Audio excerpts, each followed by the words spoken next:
All right, here's what I got here. I got this like standard 6.5 by 12 utility trailer, single axle. It's just a standard run-of-the-mill utility trailer with a gate. I measured these sides here. The rails is what I'm working with. From the deck to the top of the rail is 1 foot. I guess that's standard.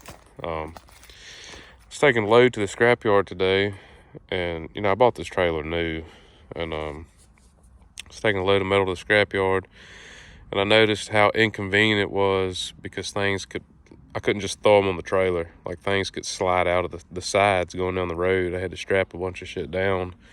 A quick solution would be to just get some of this metal here and weld it to the sides. But I figure if I'm gonna do it, I'm gonna go ahead and do it. I'm gonna raise these rails up to 2 foot. So, it'll be twice as high as they are now, which would be pretty substantial for this little trailer.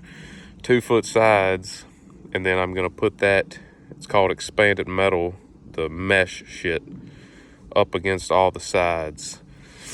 So you should be able to throw firewood or anything in here. You can throw a tarp down and get gravel or mulch. Don't have to worry about it coming off on the road.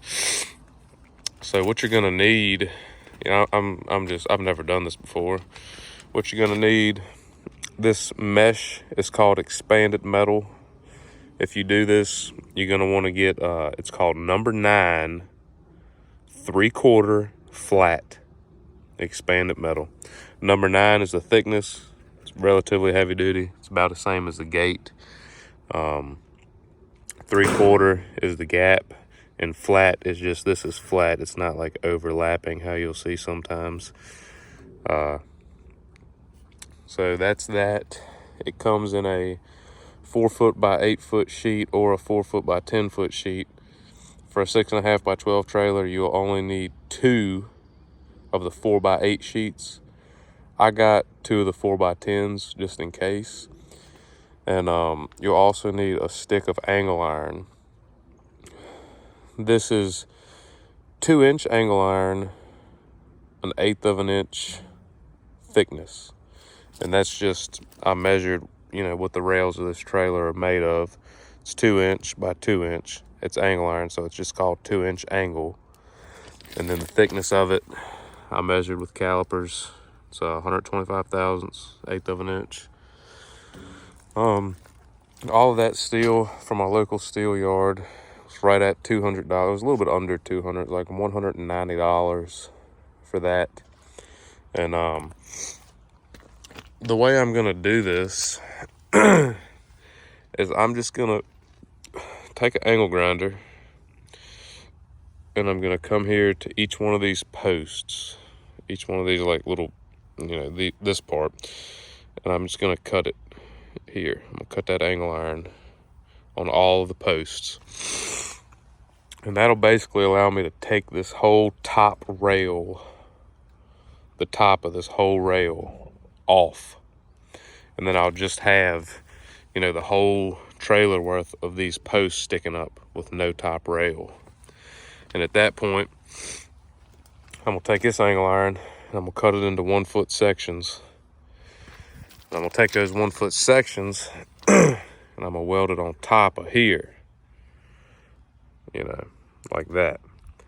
And once I weld the 1 foot sections on top of this post on all of them, I'll be able to take this whole rail, set it back down in place, and weld that back on. It'd be a lot more ideal if you cut it off here and here and just got a new 2 foot piece, so I wouldn't have to have a weld in the middle. But I don't feel like grinding every weld off of this on the main frame. This is just how I'm gonna do it. I'll let you know how it works. I'll try to keep you updated. Right now I'm gonna go around and just slice all of those off, try to get that top rail off. And the only problem I noticed back here is the little latch is welded on higher than where I would like to cut it. So I'm probably just gonna, on these 2 back posts, I'm just gonna take my angle grinder and cut right here or something. Not quite sure about that yet, but it's not a concern really right now. I can make it work. So I'm gonna do that, and then I will get back with you here. All right, little update here, It's going a lot quicker than I thought it was going to be cutting this top off, because this, you know, this 1/8 of an inch metal that they make these trailers with is just useless tin foil, because they're trying to save $1 when they could use the good shit. You know, they could use 3/16 and sell this for $100 more. Anyways, I hate when I start rambling. Quick tip for y'all that I've picked up on already. Keep this line straight. I found it really easy to take your grinding wheel and just run it across, like use this under lip of this angle iron as like a stop. So I literally just have been taking the blade up to here and running it back and forth, you know, under there. You know, to take that off, I'll use the same technique to keep a straight line. And haven't gotten to the back ones yet. Still not 100% sure what I'm gonna do. I'll fill y'all in. Probably, like I said, just cut it right here and add to the top of it. All right, see you in a minute. All right, little update. Got the top of it cut off now. Hopefully you can see what I was talking about. There's the top of it over there. You know, that whole top rail section. The only problem that I ran into, and I did do what I was talking about earlier right here, I just cut it off. This is gonna be fine. I'm not worried about that square being there. I mean, you could cut it out if you wanted to look factory, but I don't care. The only problem I ran into taking that top rail off was there was a weld here. You can see where I cut on top of the fender. Cut that off, and then the rail still wouldn't come off. Well, apparently when they were assembling it, they did a spot weld on the inside of this fender to the rail. And I just ground down through the paint till I could see the weld, drilled a hole through it, got a pry bar, and it popped right off. That wasn't a big deal. Took a little bit of time. Got a little dent there now. I don't care if you do. Just be real tedious. I mean, I just got a pry bar and pried it off. If you don't want a dent, you could work it and get a little Dremel tool or whatever. But I don't care.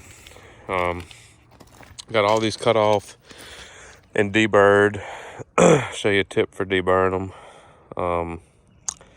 In theory, it shouldn't matter. Like, you could cut one of them in half and cut one of them on top. It shouldn't matter because you're adding the same length of material to all of them. But so there's that. Come over here, I'll show you. I have 10 pieces of cut angle iron. I used a DeWalt chop saw with an abrasive wheel. I can't afford the carbide wheels. Got 10 of them to 13 inches. And then I have 2 of them to 11 inches. And that's going to be for the rear two where the gate's at. In the back there. Because that post where the gate's at is a little higher. So what I add will in turn be a little shorter. But anyways, all the cuts that I've done in deburred, the way I did it, this is a heavy duty wire wheel from Harbor Freight. Just throw them in a vise, and I just put each one of these in the vise like that, and then just hit it with the wire wheel. And that thing is so aggressive, it rips the burr right off.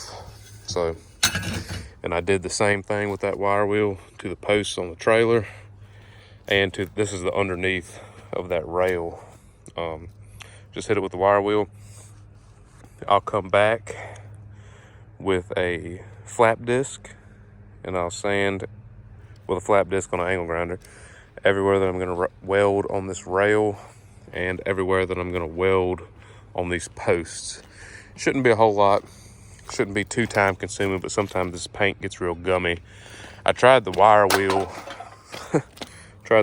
to get this paint off, but it just smears the paint around. Really, the best way is a flap disc, and you're going to burn through a couple of them, unfortunately. So that's where I'm at. I'm very tempted to cut this in half, but I'm I'm not going to yet. I'm going to get the top rail welded back on so I can get a measurement.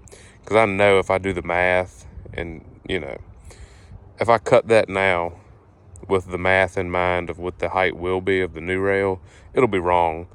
So I'm gonna take those short pieces that I cut over there of the angle iron, and I'm gonna get my magnetic squares from Harbor Freight, and I'm gonna put it on here, and I'm gonna try to get it square and even, and I'm gonna run a bead around this side, and I'm gonna run a bead around the other side.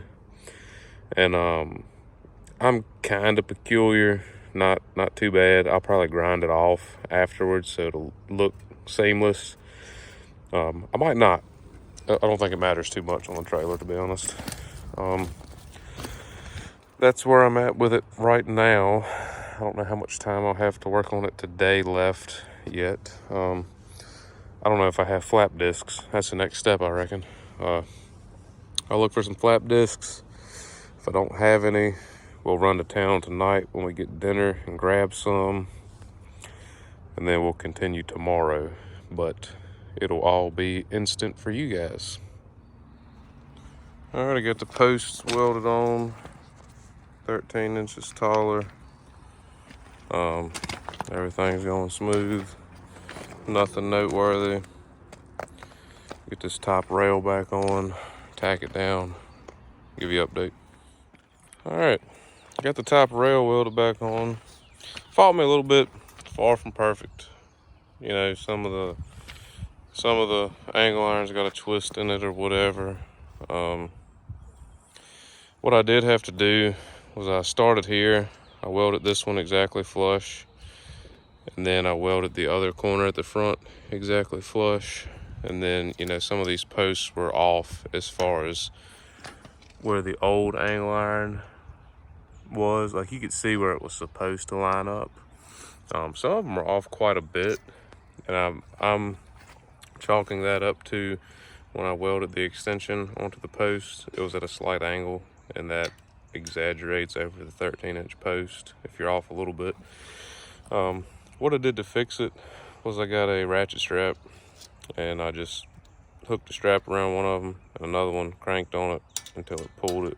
You know, it started pulling this post in to where I could weld them. Wasn't bad. Some of these on the front, for whatever reason, I had to pull this top rail down with a ratchet strap. There was a gap. That could either be because I cut it short, or just when they made the trailer they did the same thing. It's hard to say. But anyways, I got that all done, and I'm coming back here, and you can see if I put that tape line about halfway in the middle of this bottom frame rail down there. Let me see here. If I got it, fuck, this is gonna be hard. I got it about halfway. And you look up here, about halfway up the side of the top frame rail is 24 inches. And it's like that all the way around. And I double checked that just now all the way around to make sure, because when I cut my expanded metal, I'm gonna cut it in half, and it should give me two 24-inch tall pieces because it's 4 foot wide. That should allow me to put about an inch, you know, overlap that expanded mesh about an inch on the top rail and about an inch on the bottom rail. That's what I was going for. So it has worked out so far. Not really much to talk about in terms of having to do anything. One thing I will touch on is I didn't account for when I cut this back post. You remember how they were tied in different? I didn't account for this rail ended up being short. You can see where I've welded a piece in. All I did was extend it with angle iron, and then I just put a little plate on the back. I had to do that for both sides. It does look a little gnarly. I don't like it. I'm gonna grind that down before I paint it. I might have to build up the weld some more. Just getting kind of picky on it. But that is done. I'm now gonna pull this expanded metal out of the shed, lay it down somewhere, and cut both pieces in half, and then we'll start grinding paint off of everywhere we need to weld. So we'll see how that goes. All right, a little update here. Got I ran I got a 10-foot run of the expanded metal here, 10-foot run the expanded metal here, and then I had to fill in, you know, from this beam on is 2 foot, exact same on the other side. And then this front piece here was I think it was like right at 6.5, maybe 6'4". One thing that I didn't think about also, the way this trailer is made, this front piece of angle iron, see how they have that positioned in there? So I had a face to weld this side piece to here, but I did not have a face to weld this piece to. You know, it probably would have been fine. You probably could have cut it exactly and bridged the gap with weld. But I had some flat bar laying around, so I just got a piece of flat bar and I stitch welded it in to this angle iron. So I basically, instead of an angle now, that piece of metal is a T, and that just gave, you know, it's going to give you more structure. It's going to make this mesh stronger and less likely to break and bend when stuff gets thrown in here. I just got it tacked in right now. I'm gonna go around. I'll go around and I'm gonna finish. Well, I can pretty much only tack this stuff. But that's kind of where I'm gonna do a little different. If somebody was building this and they were building 100 of them, they'd probably just leave it at this. It's on there. Send it.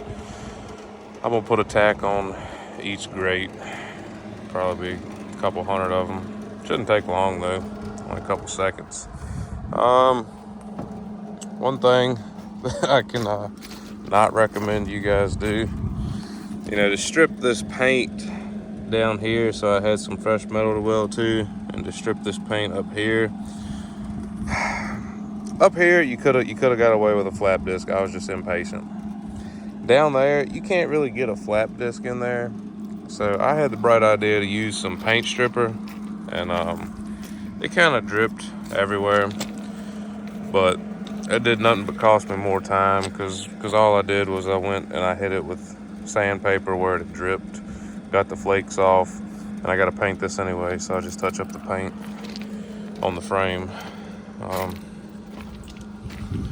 But everything for the most part went pretty smooth. Might conclude the video here. It's just going to be finished welding and paint.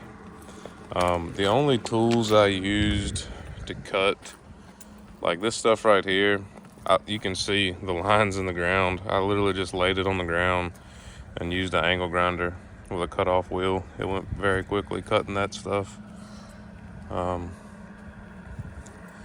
Yeah, I think that's all. Overall, it was no big major hurdles. It didn't go as planned, but nothing ever does. And if you think you can tackle this and you have the tools to do it, I would recommend it. It's not bad at all. It's going to be worth it, I think. So there you go. If you got any questions, drop in the comments. I try to respond to all of my comments on all of my videos.